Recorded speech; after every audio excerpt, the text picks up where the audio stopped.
up to verse 29 to kind of remind you where we've been before we get there. Jesus has been baptized. He's started his ministry. He's called a few disciples to join him. He's gone to the synagogue and he's started teaching there. It's not odd. The synagogue will often have traveling teachers that would come and speak, so it's not as weird to think of him doing that. And what's happened is, at a time when the person who is in charge of the synagogue, kind of the administrator or the manager, has looked up in the night sky on Friday evening, and the first time he can see 3 stars, he blows the shofar, a long ram's horn. And that sound signifies that Shabbat, or the Sabbath, has begun, and that no more work is allowed to be done. And so people will eat a meal that was prepared earlier in the day, and will go to sleep, wake up the next morning, and come to the synagogue, not to do a worship service. That all goes on at the temple in Jerusalem. But they will come to hear teaching. And it's that teaching that Jesus is providing that Saturday morning. And he's had a demon that's come out and tried to cause disruption to his teaching. And Jesus has rebuked this demon and cast him out of this person, and the service ends with people being amazed, because Jesus speaks with authority. Jesus speaks from himself about God. He's not referring to any other rabbis. He's not referring to any other experts. He is just saying, this is who God is, and this is what he expects from you. And he leaves the synagogue that morning, and that's where we find ourselves in verse 29.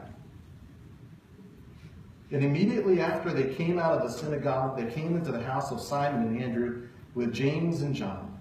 Now Simon's mother-in-law was lying sick with a fever, and immediately they spoke to Jesus about her.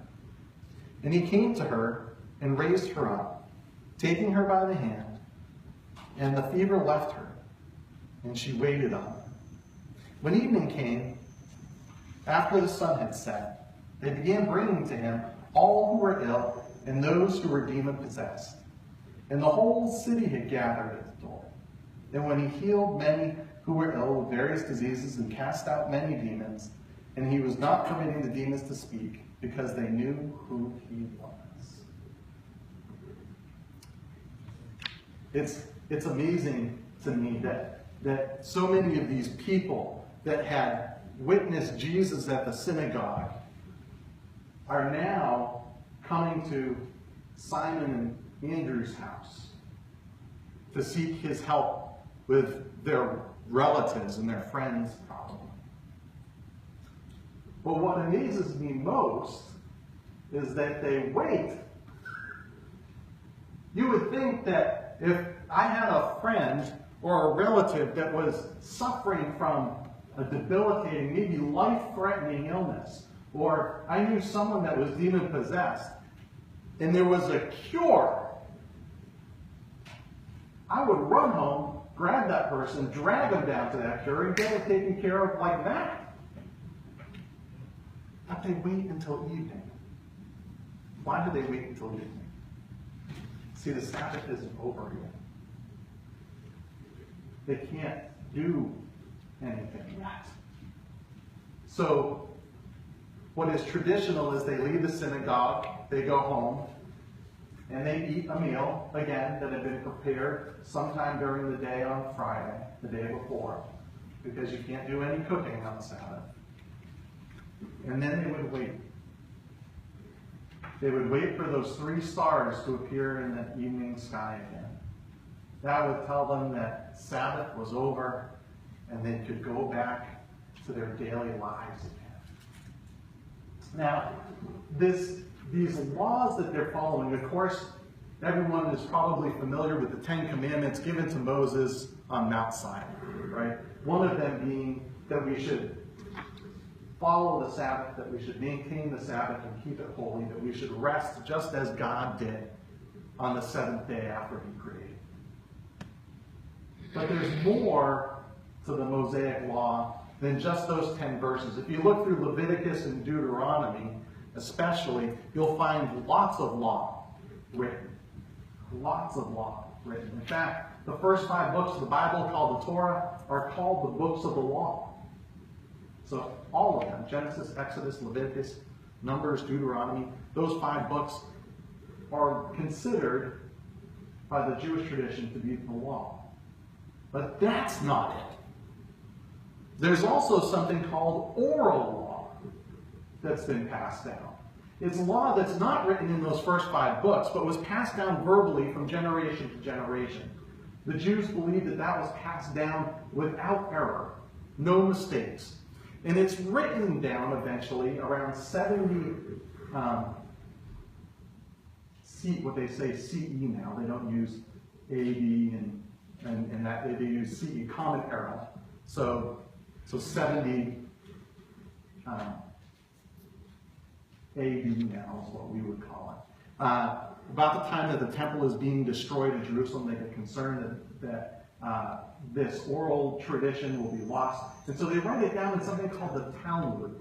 And the Talmud has 2 parts. It has the Mishnah, which is the literal writing of those laws. And then there's the Gemara, which is everyone's thoughts about it. It's the explanations of what those laws mean. And there's 39 categories. 39 categories of law. And some of them are kind of interesting. So I wanted to share with you what these first century Jews that have just heard Jesus preach in the synagogue, as they're gone home to their family, some of the things that they're dealing with, some of their constraints. One of the categories deals with plowing. You're not allowed to prepare a field for seeding on the Sabbath. That doesn't sound too hard unless you're a farmer. Except for the fact that, let's say you wanted to move a chair from one house to the other. You didn't have quite the strength to move it, so you dragged it through the ground. Well, those chair legs would create furrows. And those furrows would look just like the kind that you put seeds in to grow plants. So better not do that. For those of you who use canes to get around, don't try it on the Sabbath, because you might poke a hole in the ground, one that a seed could fall in and germinate and grow. The big violation. Better to leave the cane at home on the Sabbath. There's a law about sorting and purification. And it has to do with sorting grain, especially. There's rocks as you're doing your sorting, if you're finding rocks and you're picking them out. You can't do that on the Sabbath. But you can't sort for purification for any reason whatsoever. So let's say afterwards you go home or you go to a friend's house on the Sabbath to have that meal, and they prepared a mix of trail mix the night before or the day before, and now they're giving it to you.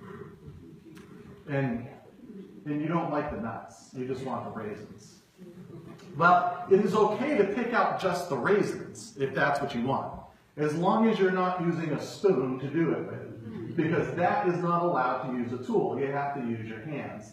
So tough luck on all the people that don't like the journey factor, okay? Because hands are going in the bowl. Second thing is, though, you cannot take the peanuts out to leave the raisins and then just grab the raisins. That's not allowed either. Because what you're doing is you're purifying the raisins. So, major violation. Keep in mind, you got to just pick the raisins out. Leave the rest, and don't worry about the journey part. There's a prohibition on grinding. Again, has to do with cooking, right? Taking seed and making flour so you can make bread and stuff like that. But also think about other people that do grinding. Doctors are grinding up herbs and things like that to make medicine. Not allowed. So some of these people that want to bring their relatives to Jesus, they've probably heard there's a healer in town. Maybe they didn't see what happened at the synagogue. Surely they wouldn't go to him because he couldn't do anything anyway. He can't make whatever potion that he needs to make to heal their family member, because he's not allowed to grind. Then there's shearing. You're not allowed to shear sheep or any other animal. You're not allowed to pluck any parts off of an animal. Any ladies comb their hair this morning? You have all broken the Sabbath, because there is a potential that when you're combing your hair, I don't have to worry about that. You may have black wine. So there are some rabbis in the Talmud that actually argue, as long as you use a soft brush, not for combing, but simply for like shining your hair, where there's practically no chance of pulling out a hair, then you're okay. But don't use a stiff, bristled one, something with, or made of metal with close tongs, where there's a chance that you might rip out a hair, because that would break the Sabbath. Trapping is not allowed. Wild animals, you can't trap wild animals. But the interesting thing is there are animals that are already kind of pre-trapped for you just by their creative nature. So like turtles, not that hard to catch, right? They move about 1 mile every 10 million years. So their condition is already pre-trapped. So you can catch one of those, that's okay. Squirrel, not okay. Because you can't just reach down and grab a squirrel, right? He's already 2 counties away by the time you bend over. So animals that are already sort of pre-trapped by God for you, yes. Animals that can get away and you can't catch by hand, no, not allowed on the Sabbath. Extinguishing a fire. Now this has a lot to do with cooking. You're not allowed to create a fire, even if it's for cooking. Not allowed to extinguish a fire, even if you're done cooking. But this goes to the point of, even if it means material loss, if your house is on fire, you may not extinguish it on the Sabbath. Now, if someone's life is in danger, then you may extinguish the fire. So here's the trick. If your house is on fire, grab one of your kids, throw them in the house, then you can extinguish the fire, save all your stuff, because your kid's life is in danger. Don't think that they didn't try thinking of these loopholes. I'm not the first crazy one to live on this earth. So, another.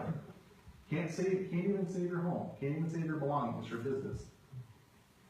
And the one that's probably most involved with here, there was a prohibition on transferring or carrying things. And it says here in the scripture that we just read that they were carrying their loved ones to Jesus. Wasn't allowed. In fact, if we take a look at, I think it's in Jeremiah, I apologize, Jeremiah chapter 17. I'll give you a couple seconds if you're turning there. We find this one actually written out in Scripture, where the Lord is using Jeremiah as a messenger and making it clear to the followers, to the Jews, exactly what they are and are not allowed to do on the Sabbath.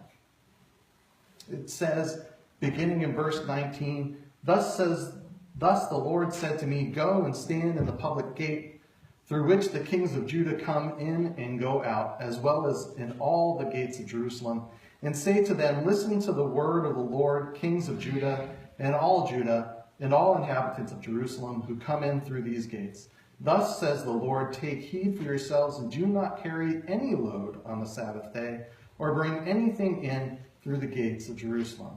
You shall not bring a load out of your houses on the Sabbath day, nor do any work, but keep the Sabbath day holy, as I commanded your forefathers. Can't carry anything out of their house. These people are so locked up and restrained by the law that they can't even recognize the guy that's come to free them from it. But to their benefit, they do finally come. Their amazing devotion is rewarded. They come and Jesus begins to cure those that are ill, and he casts out demons from those that are possessed. But when he casts them out, you notice these demons try to do the same thing that the others do. They try to call them out. This is Jesus. And the word that's used here is not that he quiets them. This isn't an ask.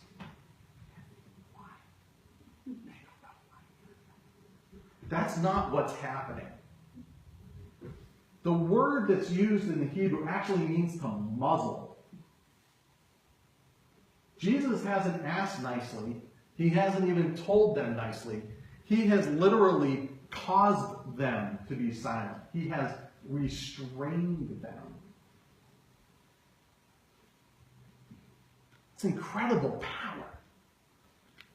Incredible power. See, healing back then took medicine. It took some sort of material. And often some sort of ceremony went along with it. You got to do the hokey pokey and hope the person gets healed. Jesus is doing none of this. We see when he first walks into the house, all he does is grabs Peter's mother-in-law's hand and she gets up. Tells the demons to get out. They get out. This is something new. This is something different. But what does this mean for us practically? Well, first question I have is, what is keeping you from Jesus? What is keeping you from running to him?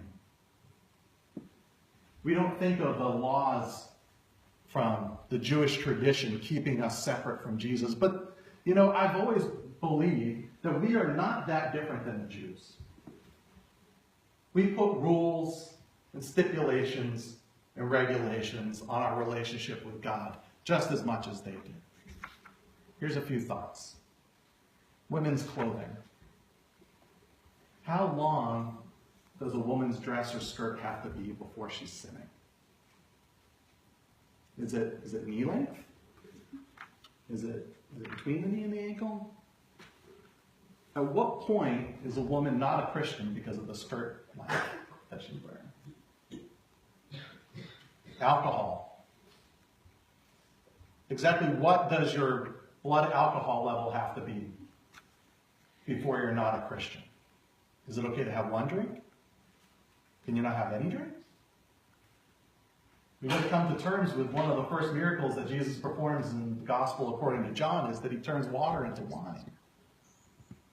Some people might argue that that was grape juice. No, the word there is wine. It really was. Like, you go back and do all the etymology and the fancy like word study. It's the real stuff.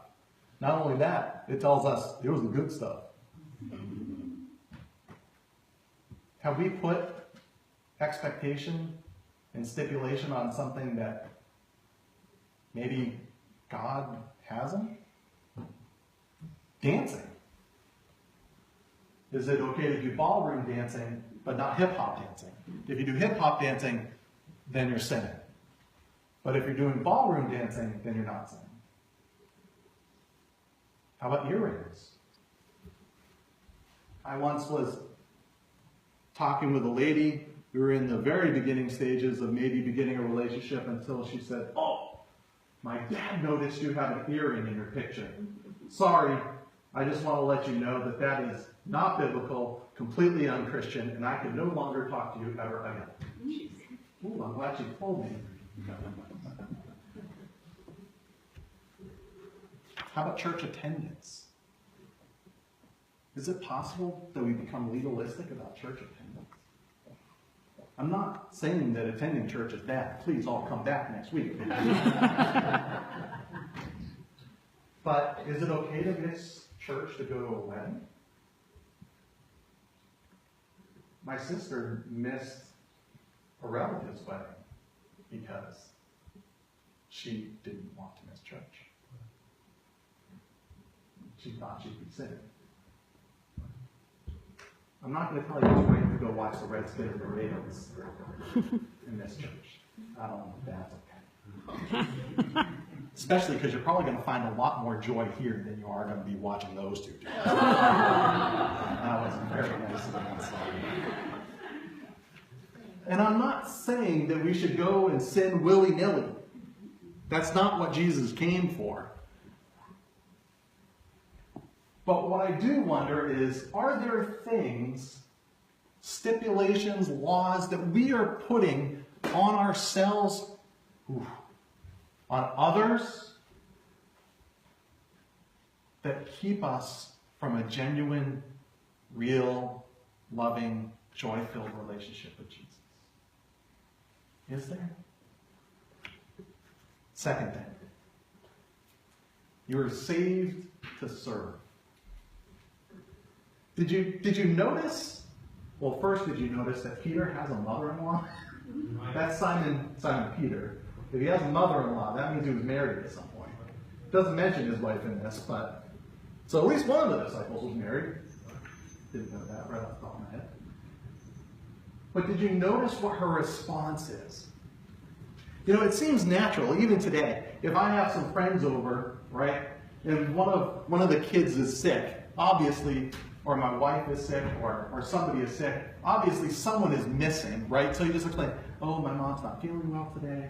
She's really, and so she's just sitting in another room. She's just kind of being quiet, but everything's okay.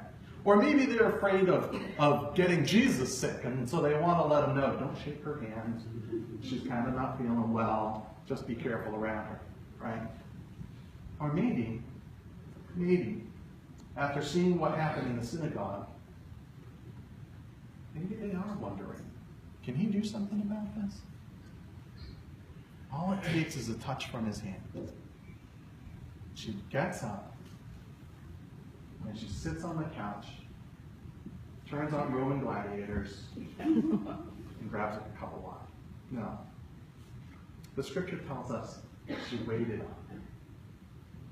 Now, by waiting on them, does it mean that she's breaking Shabbat law?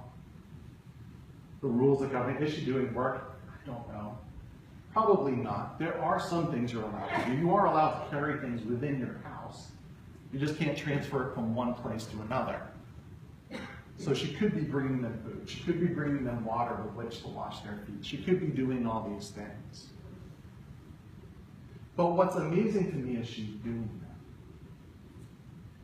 Her response from the saving love of Jesus is to serve him. And that's what our response should be. See, Jesus didn't save us to be couch potatoes.